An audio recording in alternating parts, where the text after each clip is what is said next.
नमस्कार दोस्तों, मैं डॉक्टर पवन वासनीवाल आपका स्वागत करता हूं, वेलकम करता हूं। दोस्तों, आज अपन बात करने वाले हैं अगेन एक फार्मासिस्ट एग्जाम से रिलेटेड या कॉम्पिटिटिव एग्जाम से रिलेटेड क्वेश्चंस की मैं आज बात करूंगा। यहाँ पे आपको ध्यान देने वाली बात क्या है, जो फार्मासिस्ट और कॉम्पिटिटिव एग्जाम्स में जो क्वेश्चंस आते हैं उनको डिस्कस करने वाला हूँ। कौन से टॉपिक्स की, कौन से पॉइंट्स की बात करने वाला हूँ। एमसीक्यू जिसको मल्टीपल चॉइस क्वेश्चन बोलते हैं, इसका पार्ट सेकंड है। इसका मतलब मैंने एक पार्ट पहले से ऑलरेडी डिस्कस कर चुका हूं। वो किसकी बात कर रहे हैं दोस्तों? ड्रग स्टोर बिजनेस मैनेजमेंट, जिसको अपन डीएसबीएम भी बोलते हैं।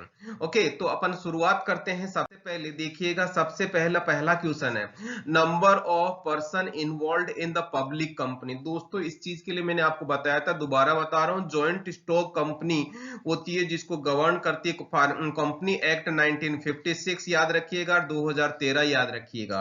और इसमें मिनिमम जो प्राइवेट कंपनी होती है, इसके टाइप्स बता दो। प्राइवेट कंपनी 2 से लेके 50 मेंबर होते हैं। और दूसरा पब्लिक कंपनी होती है, जिसमें पब्लिक कंपनी 7 से मिनिमम 7 मेंबर होते हैं, अपर लिमिट नहीं होती। ओके, और गवर्नमेंट कंपनी होती है, जिसमें गवर्नमेंट कंपनी की क्या रिक्वायरमेंट है, कम से कम 51% शेयर गवर्नमेंट के पास में होने चाहिए। तो इस तरह से दोस्तों 7 मेंबर होने चाहिए, 1 2 3 4 5 6 और 7 पब्लिक कंपनी के लिए पूछ रहा है। तो पब्लिक कंपनी के लिए देखिएगा आंसर आपका कौन सा बैठ रहा है, डी आंसर बैठ रहा है। यहाँ पे मैंने बाकी क्वेश्चंस और बता दिए, ये सारे के सारे क्वेश्चन भी इंपॉर्टेंट है। ओके, क्वेश्चन नंबर सेकंड बात करते हैं, percent of share hold by government in government company. तो देखिएगा, शायद अभी मैंने बताया था। अब जैसे इसका एग्जांपल में बात कहूं तो ध्यान देना, एग्जांपल के तौर पे Karnataka antibiotic and pharmaceutical limited, ये गवर्नमेंट कंपनी है जिसका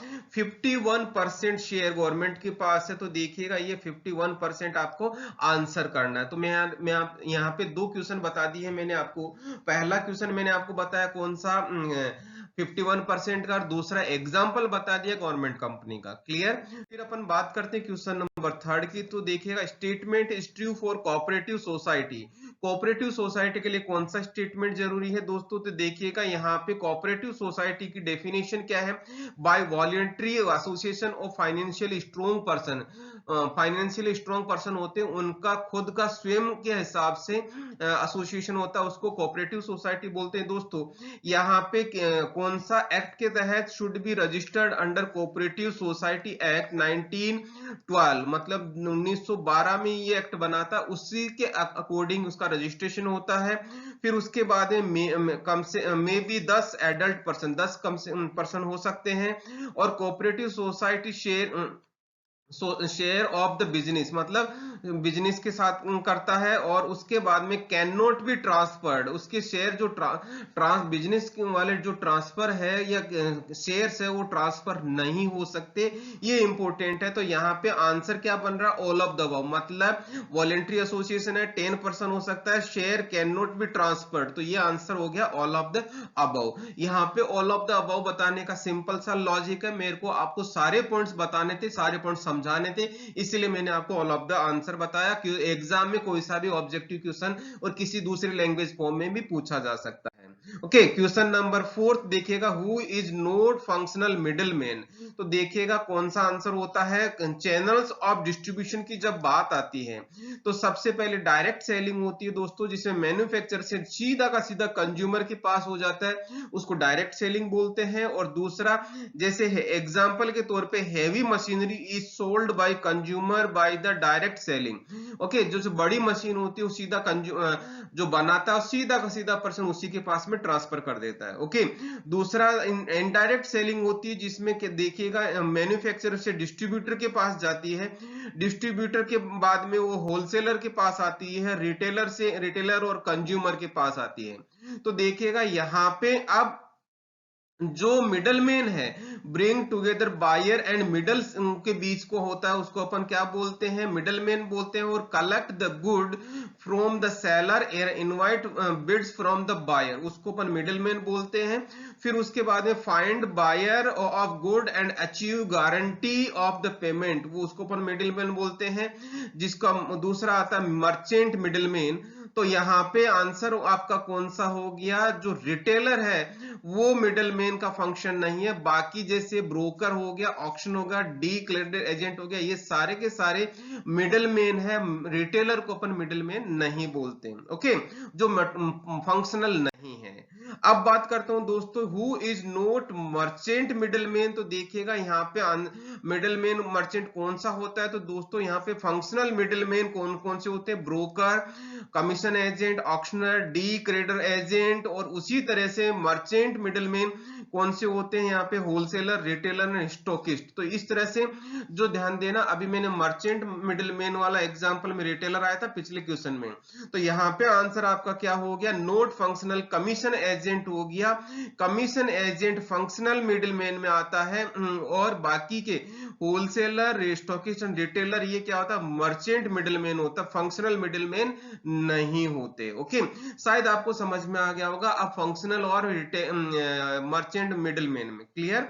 फिर उसके बाद में देखिएगा इंटेरेंट रिटेलर किसको बोलते हैं, क्या देखिएगा, इंटेरेंट रिटेलर, सबसे पहले रिटेलर की डेफिनेशन देख लो, middleman between wholesaler and consumer, जो एग्जांपल के तौर पे केमिस्ट और फार्मासिस्ट जो मेडिकल स्टोर पे होता है। ओके, तो देखिएगा पहला है फिक्स्ड शॉप रिटेलर, तो street wall, second hand good shop, general store and single line store and specially stores, ये सारे के सारे कौन से होते हैं, फिक्स्ड शॉप, जिनकी शॉप फिक्स होती है उनको फिक्स शॉप रिटेलर बोलते हैं। इंटेरेंट रिटेलर क्या बोलते हैं, मूविंग प्लेस टू प्लेस, उनको बोलते हैं इंटेरेंट। और दोस्तों यहाँ पे कौन कौन से एग्जांपल, हॉकर्स होते हैं, पैडलर्स होते हैं, स्ट्रीट ट्रेडर्स और मार्केट ट्रेडर्स होते हैं। तो देखिएगा यहाँ पे आंसर, मतलब घूमने वाले हो, जो घूम रहे हैं उनको अपन बोलते हैं इंटेरेंट रिटेलर। तो देखिएगा कौन कौन से हॉकर्स और पेडलर्स आ गए, स्ट्रीट ट्रेडर और मार्केट ट्रेडर, इसका मतलब आपका आंसर कौन सा हो गया, ऑल ऑफ द अबव हो गया आपका, इस तरह से आंसर फोर्थ डी, क्लियर। दोस्तों अब अपन बात करते हैं question number 7, factor affecting the site of selection of drug store. तो देखिएगा यहाँ पे किस पे डिपेंड करता है, तो factor affecting site of selection of drug store, इसमें आपको ध्यान देना है।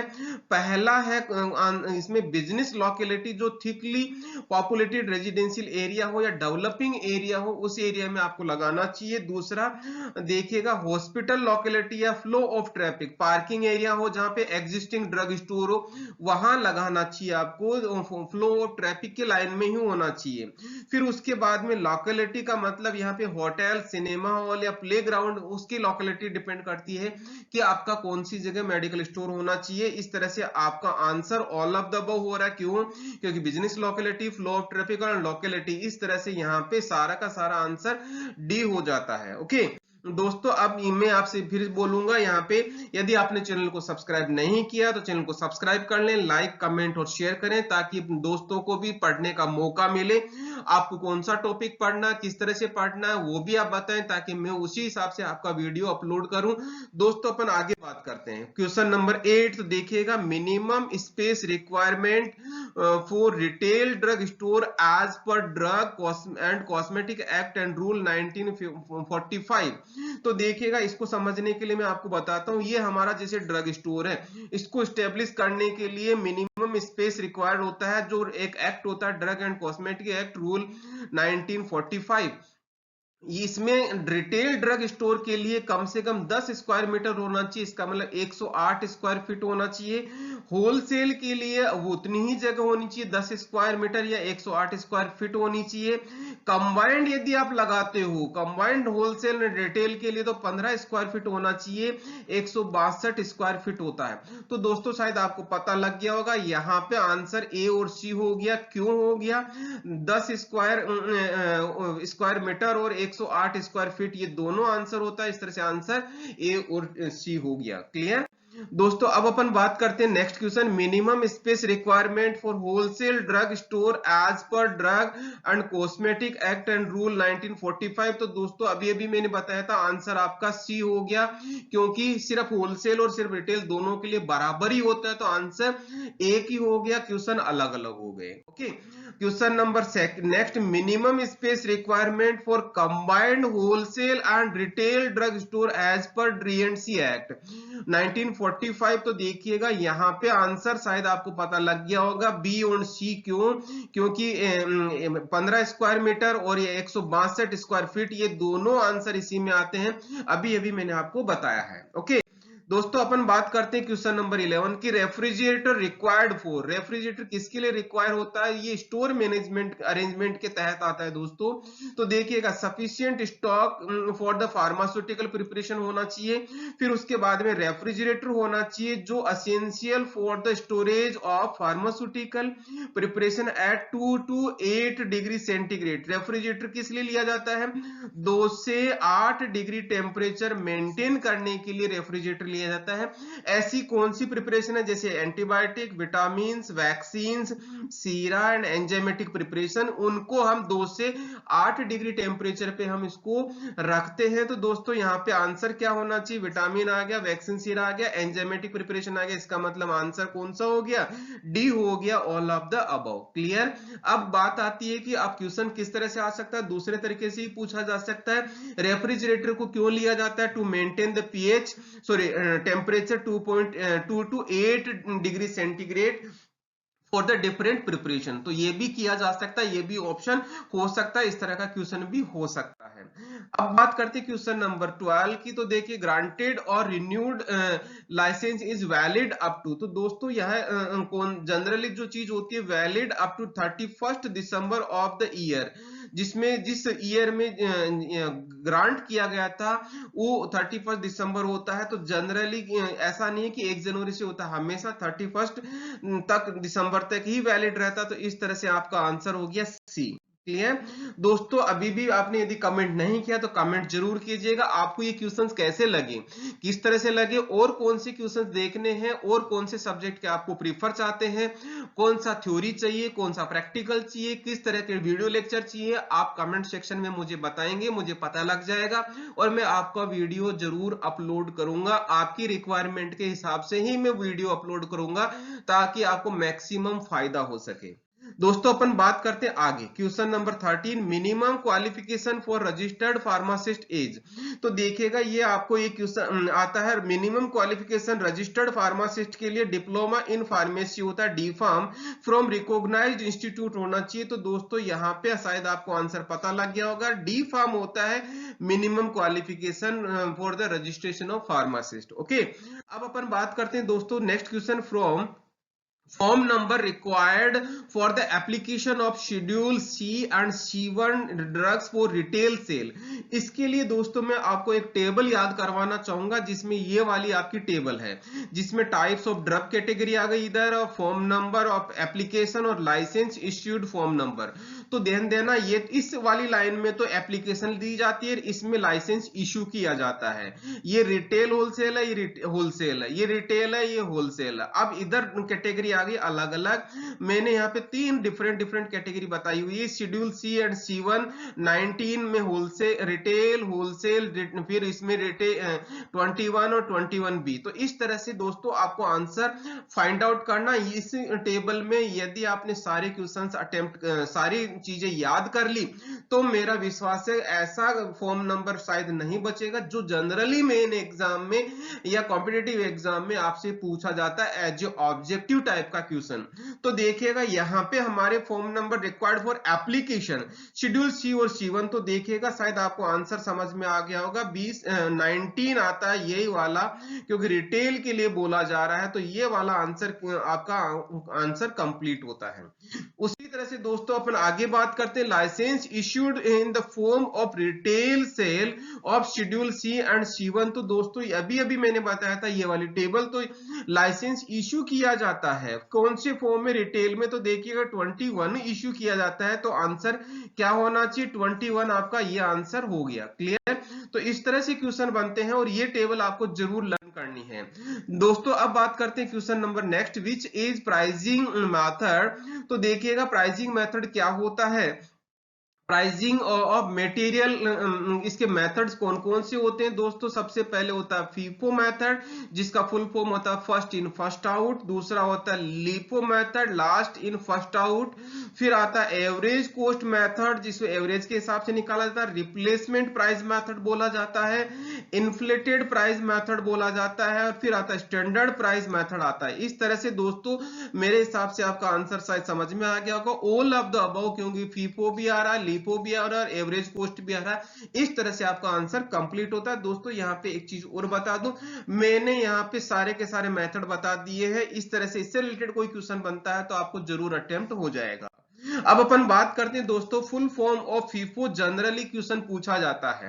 अब बहुत सारे स्टूडेंट्स को नहीं पता होता है, तो दोस्तों फीफो का मतलब शायद समझ में आ रहा होगा। फीफो का मतलब होता है फीफो। फीफो का मतलब होता है, फीफो का मतलब फर्स्ट इन फर्स्ट आउट। अभी अभी बताया था, तो दोस्तों आपको आंसर शायद समझ में आ गया होगा। आंसर आपका पहला आंसर है। बाकी आंसर ये बनाए हुए हैं, तो इस तरह से इसका पे क्लिक मत कर देना। ऑल ऑफ द वो आंसर नहीं है, आंसर आपका फर्स्ट इन फर्स्ट आउट है। फिर अपन बात करते हैं दोस्तों क्वेश्चन नंबर 18 की। फुल फॉर्म ऑफ मापे in retail price marketing formula जो जो होता है, तो देखिएगा यहाँ पे जो डीपीसीओ होता है 1987, जो full formula for retail price of drug formulation के लिए दिया जाता है दोस्तों, ये फॉर्मूला है RP MC plus CC plus PM plus PC multiply by 1 plus मापे डिवाइड बाई 100 प्लस ईडी। तो यहाँ पे ये एग्जामिनर क्या पूछ रहा है, इस मापे का डिटेल पूछ रहा है। तो मैं आपको सारी चीज बताता हूँ। आरपी का मतलब होता है रिटेल प्राइस, फिर एमसी का मतलब होता है मटेरियल कॉस्ट, सीसी का मतलब होता है कन्वर्जन कॉस्ट। ये तो हो गया तीन चीजें।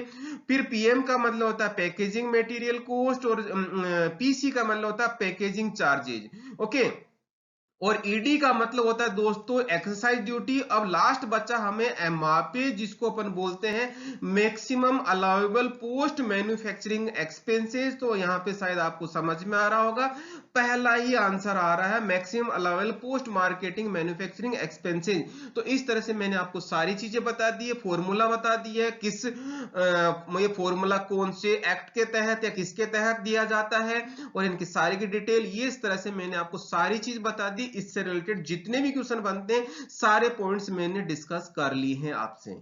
अब अपन बात करते हैं question number 19, objective of inventory control is. तो इन्वेंट्री कंट्रोल के लिए जो ऑब्जेक्टिव होता है current asset of business enterprises को होता है, उसको अपन इन्वेंट्री कंट्रोल बोलते हैं। इसके जो ऑब्जेक्टिव होते हैं दोस्तों वो बताता हूं। मैक्सिमम कस्टमर सर्विसेज, मतलब सबसे ज्यादा सर्विस दे सके कस्टमर्स को। दूसरा मिनिमम इन्वेंट्री इन्वेस्टमेंट, मतलब कम से कम इन्वेस्टमेंट किया जाए। और फिर उसके बाद में लो कॉस्ट प्लांट ऑपरेशन, मतलब हमें उस प्लांट को या उस बिजनेस को चलाने के लिए सबसे कम पैसा लगाना पड़े। ये हो गया आपका आंसर डी, क्योंकि ये तीनों की तीनों ऑब्जेक्टिव और आपके एबीसी के फॉर्म में है। Maximum customer service, minimum inventory investment, low cost operation, मतलब आंसर आपका डी हो गया। क्लियर दोस्तों? Question number 20, in business about, खाली जगह है, percent of capital is involve in the inventories. तो देखिएगा यहाँ पे इन्वेंट्री का मतलब डिटेल में समझाता हूं। Paper and its typing are not included inventory cost, मतलब पेपर और इसके टाइपिंग से रिलेटेड इन्वेंट्री में काउंट नहीं होते। Expiry date drug products are known as obsolete items बोला जाता है। About 30% of working capital is involve in inventories. फिर उसके बाद में नेक्स्ट आता है inventories that are moving temporarily because of seasonal production are called as a dormant item. और फिर उसके लास्ट में आता है एक scrap that can be determined in advance due to manufacturing operation is called legitimate scrap. तो इस तरह से ये मैंने पॉइंट्स बताए आपके इन्वेंट्री से रिलेटेड। अब बात करता हूं बिजनेस में 30% जो आपको मैंने बताया था आंसर यहां से आ रहा है ये आंसर। तो मेरे ख्याल से आंसर आपको शायद समझ में आ गया होगा, ये आपका आंसर सी हो गया।